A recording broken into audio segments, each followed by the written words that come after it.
Dalawang beses ko pa lang ito ngayon. Pero ito, 3 years na po ito na meron po kami swimming pool.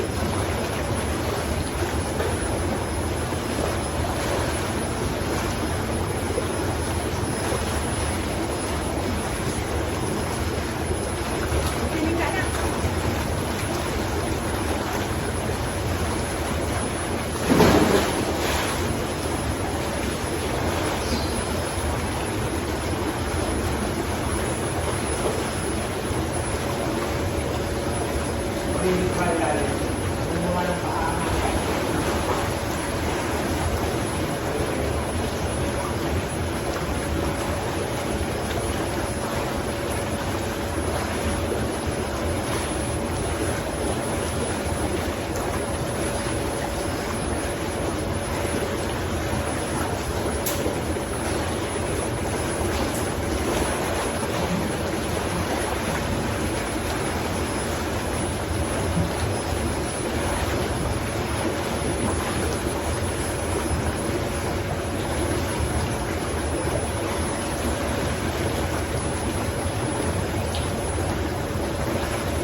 Ano nga, parang paano ka mong ilalim na?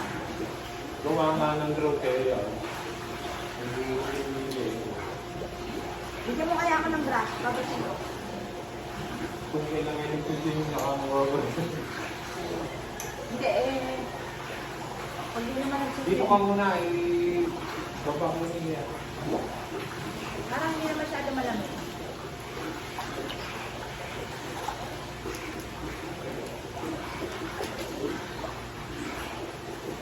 Diyan ha. Smile, dali. Swimming. Swimming ka na, dali. Pakita mo. Mula doon, dali. Mula doon, dali. Nanonood yung teacher. Mula doon. Mula dito, pag gano'n. Dali, pakita mo marunong. Dali na. 1, 2, 3, go. Oh. Ayun! Naging kala ka? Pakita mo naman, anak. Dali, mula dito. Pakita mo. Yung ano yung papagalan. Dito ka, susud ka dito, anak. Okay. Mula dulo hanggang dulo. Okay, 1, 2, 3, go. Wow. Ang bilis. Nakasano. Napakatagal naman dun! Turuan mo nga kayo din. Mga stroke. Eh, di ko alam yun eh. Bukas magdala kayo nilo ng damit. Turuan nyo ng stroke. Ano mga iron kung marunong ng mga stroke? Ayun. Paano ko? Ayun dalawa ni, kayong dalawa. Okay, gusto. Ang galing talaga nitong batang. Okay. 1, 2, 3. Dulo sa dulo ang gusto. 1, 2, 3, go. Yun. Balik mo kasi yung stepping. Saan ang naka-stepping? Yung sa swimming naka-stepping. Okay, o dyan sa dulo. 1, 2, 3, go. Ayun. Yung stepping kasi, po yung body niya eh. Yung chicken. Ayaw, ulit mo anak. Dali, ilulunod yung stepping mo. Go, sagipin mo anak. Ano sagipin mo? O, swimming lang. Huwag lang ka swimming. The best daw na, exercise sa mga may diabetes. Swimming. Siguro kaya nagkaroon ng ganito.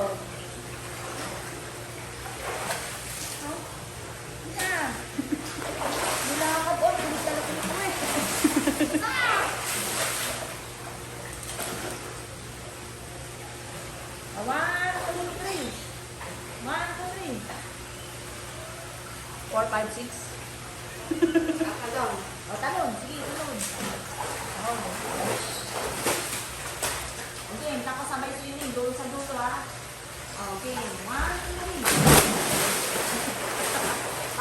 Dugong. Si Dugong na bumagsak sa tubig. Sasabayan ka doon natin candy bukas. Ha? Nabasa.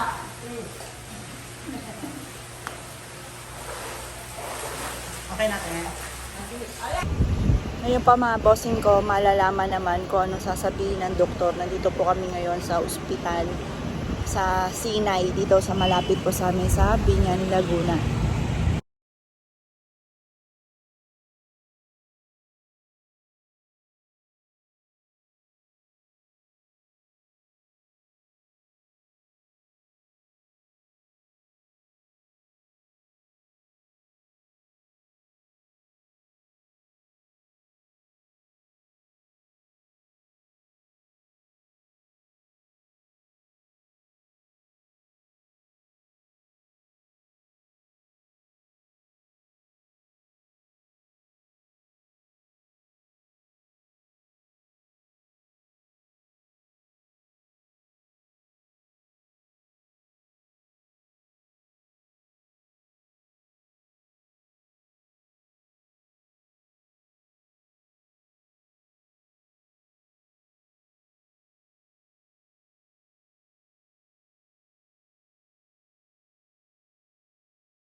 Ano yung natugtog na yun?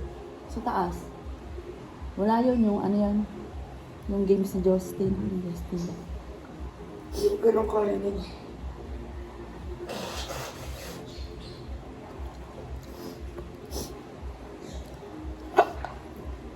Si Justin, naalala kanina, yung kukuha na siyang blood pressure. Oo. Gamo. Ayun, 7:30 lang. Dali, si Ate. 7:30 ganyan nagising. Namimis doon yung Ako yung sabi nun. Ikaw. Dati ito, sasabihin ko lang sa'yo ha. Baka labahan mo. Ang Di ba, ano ko yun, hotdog ko, yung pula. Yun yung pinakahuling niyakap niya na may video ko na yakap-yakap niya. Baka labahan mo yun. ay Kaya- green ba yung pula? Yung pula. Kaya hindi ko sinasabi, baka labahan mo eh. Hindi. Akin naman yun, hindi yung kay Joey Lee. Pero yung gabi na, Yung sinugod natin. oo, yakap niya yung nakita mo yung binibidyohan ko, yun yun. Ngayon ko lang nabanggit kasi baka bigla mong labhan. Hindi ko nilalaban Hindi talaga yun. nilalaban yun. Pero yun, sa akin yun. Kumbaga, hindi kasama Niyakap sa... lang niya. Oo. Eh di ba tigi-tigi sa kayo? No? Oo, yung gabi yun, yun ang niyakap niya.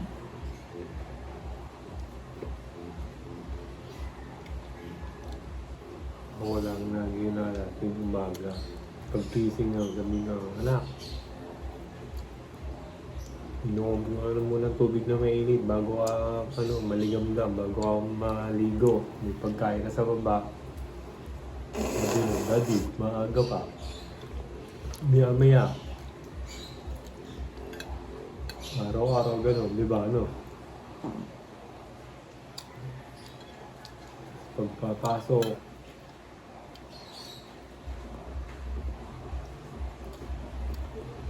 Pag minsan, parang okay lang, hindi ka naiiyak. Gusto mo, kaso minsan, bigla mong maaalala, maiiyak ka.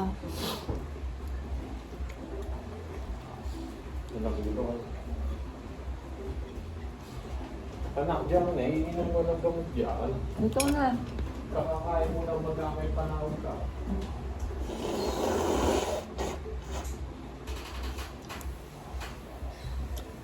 Ito po, papapak lang po ako. Hindi rin ako makain na rin ng rice. Pero kumakain ako minsan ng wheat bread, carbohydrate. Mamaya po magsuswimming po kami. Sabi ko sa anak ko, anak, hindi pa kayo nagsuswimming dyan ng boyfriend mo. Yun nga po si Ona. Mag-swimming kayo dyan. Sabi niya, o sige mami, ipapalinis ko sa daddy mo, sabihin mo lang. Kasi po yung swimming pool, dapat paandarin mo muna, lilinisin bago gamitin.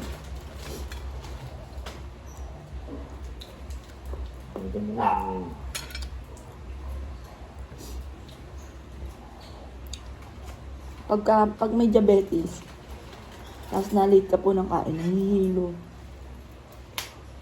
Pero dati, ganun talaga, nahihilo po kami, minsan tinitiis ko lang. Pero siguro kung walang pangyaring ganito, hindi rin ako magpapa-check up. Titiisin ko lang din. Pero ako, panay paalala ko sa inyo, kontra pa kayo sa akin. Tapos kahapon po, basta naisipan ko lang kasi naalala ko si Joelyn na malabo na po yung mata po niya. Hindi siya nagsasabi.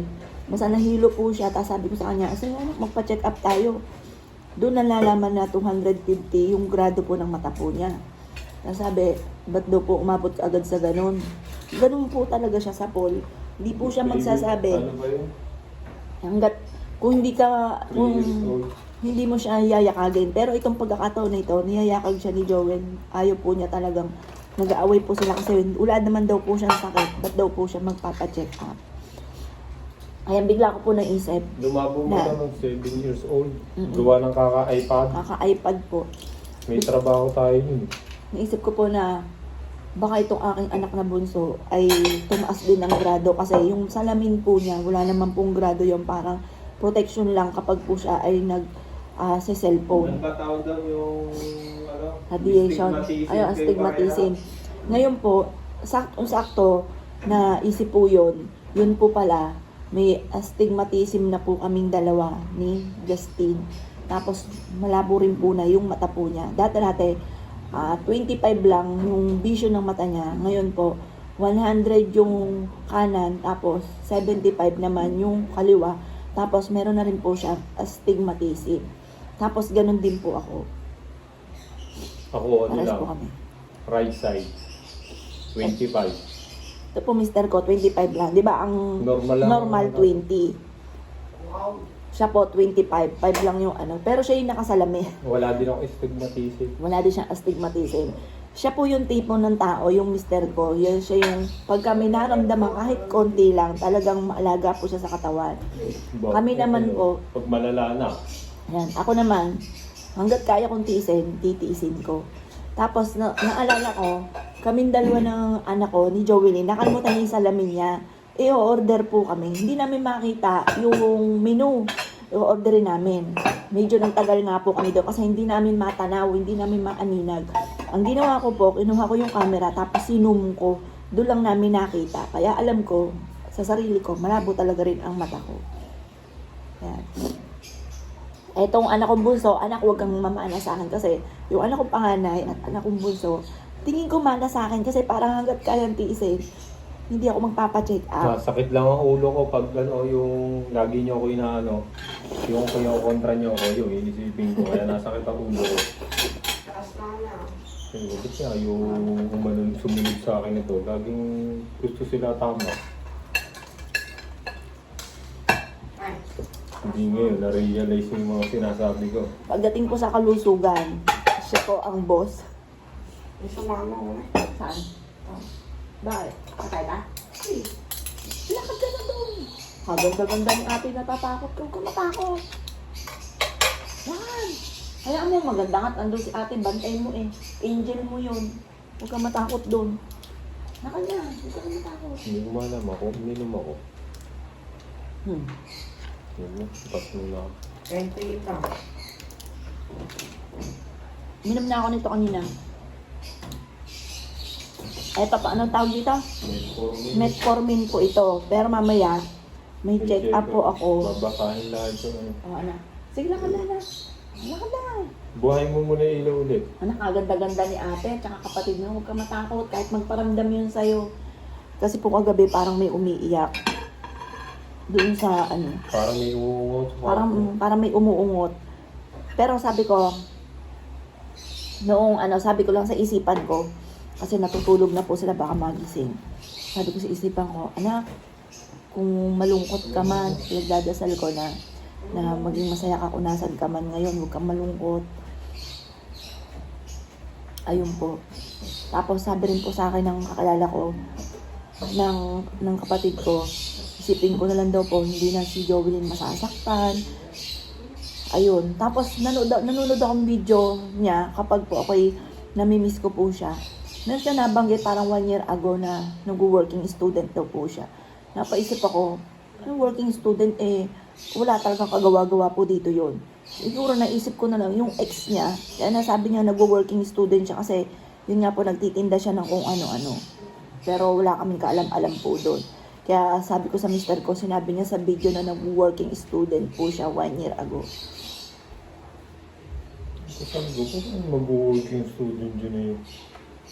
Dito nga baby dito sa bahay yun. Dito nga po walang kagawa-gawa po iyon. Kahit anong oras nga ang gumising hindi natin ginigising sa higaan eh, no? Pag gising no, ako pa magtitiklaw. Ano po yon? Yung mga gamit no, ako pa nagdidikpit. Kapatid, damitan niya. Ako rin na nagtitiklop, kaya napagalitan ko po ito nung huli. Sabi ko sa kanya, meron kang walk-in closet na matagal mo nang pinapangarap, tapos ngayon ayaw mo malang magtiklop. Pinagalitan ko po yon, siguro mga 1 buwan na nakakalipas. Kami, ang pinagtatalunan namin sa kalusugan noon ay kung by October, September. Araw-araw yun.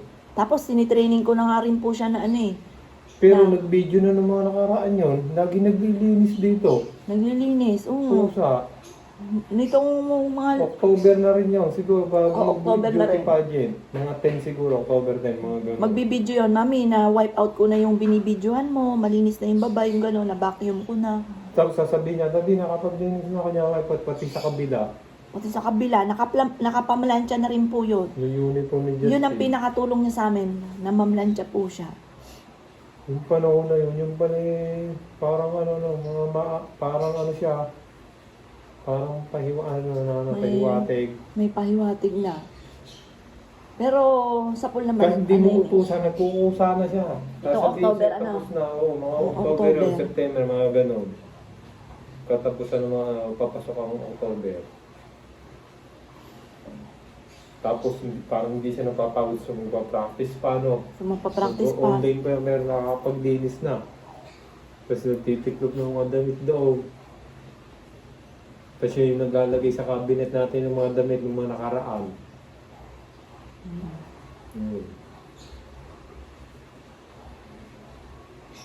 Ang dami niyang mga sulat doon, yung mga diary na talagang Yung umaatungal ako ng iyak kapag nababasa. Ito naman mister ko, hindi daw niya kayang basahin. Pati yung album na dumating, hindi daw niya kayang tignan. Ako naman, yun ang gustong-gusto ko. Nagsisearch nga po ako, nainis nga po ako kasi meron po siya isang cellphone. Hindi ko naman password. Ngayon, ginaya ko nag-search ako sa YouTube, kung paano ma-open. Yung po pala, madidelete pala lahat. Kaya sobrang sisi ko kasi na-delete lahat. Kaso, hindi ko rin talaga siya mabubuksan kasi kahit email noong ng cellphone na yon at saka contact number ay hindi ko alam. Kaya parang hindi ko talaga siya mabubuksan. Kasi tinaray ko na yung mga ibang cellphone niya, hindi siya ma-open. Tinaray ko rin yung email niya, hindi siya ma-open. Kaya sobrang sisi ko kasi gusto kong buksan po yung cellphone na yon dahil alam ko dati madalas siya rin ginagamit po yun.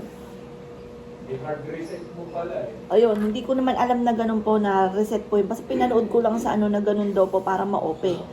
Kaya ginawa ko po yun, yung pala na-delete lahat. Mami, kaya na-delete yun.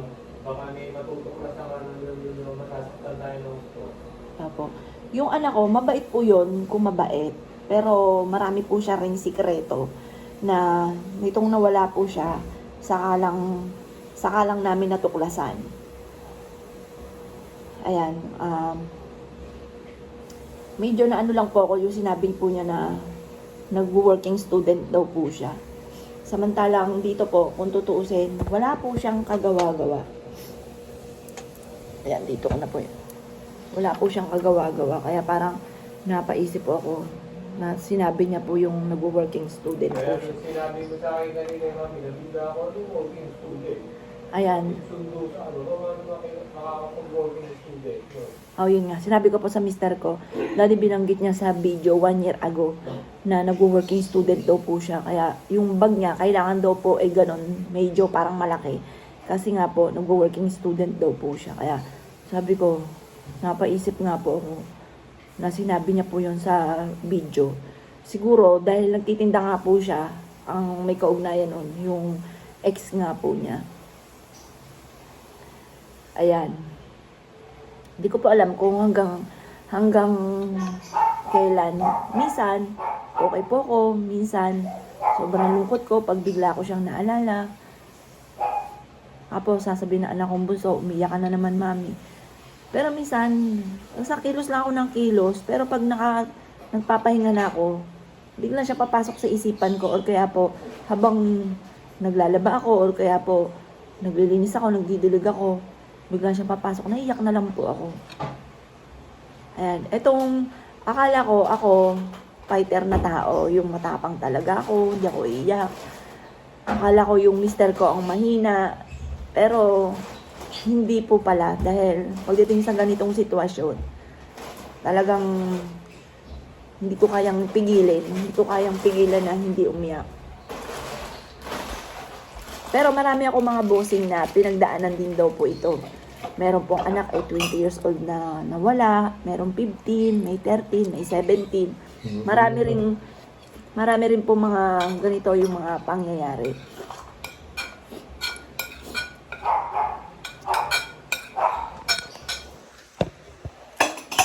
Ikaw na maghugas. Mag-ano doon ako. Ako na maghugas. Tuloy mo na yung ano doon. Mag-ano na ako.